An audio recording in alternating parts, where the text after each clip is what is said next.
Does your dog have amazing healing when you have treats, but is flat or distracted when you don't?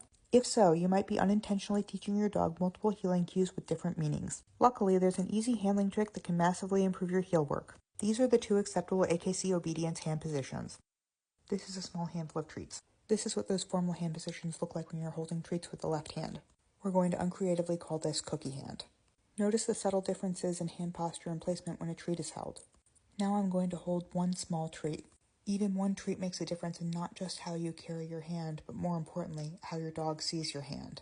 You can pause to compare. Left side is formal hand, right side is cookie hand. Excuse the awkward angle. This is what formal hand looks like from the perspective of a dog sitting or walking in heel position. And these are all going to be examples of cookie hand.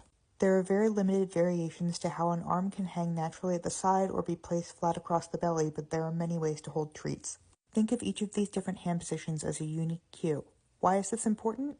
Not only can your dog tell the difference between when you're holding treats or toys and when you're not, by using cookie hand in training and formal hand in competition, you inadvertently teach the dog 2 different healing cues, but only one the dog will associate with being rewarded while healing. Because dogs learn to associate cookie hand with getting rewards, they will be more animated when they see cookie hand, but be very flat or distracted for formal hand, such as in competition, largely because they don't have a reward history built with that hand cue. The trick to teaching a dog that formal cues have value is to use them in training and build that association with the reward. Being consistent and only using a formal hand cue both in training and in competition will make it much easier to get animation and precision with that cue. These are examples of how to use both formal hand positions with rewards. I carry food or toys in my right pocket or under my right arm, and after I mark a behavior, I take the reward with my right hand, pass it across my body to my left hand, and feed with my left hand in heel position. I'm using my formal hand, but I'm also instilling value for that hand cue. Most importantly, for both my sanity and my dog's, I'm only using one cue. The same lesson holds true for all cues we give our dogs.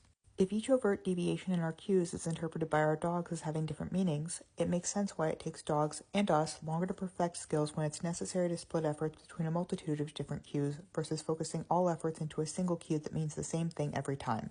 Luckily for us and our dogs, cue consistency is one of the few quick fixes in dog training that can make a huge difference.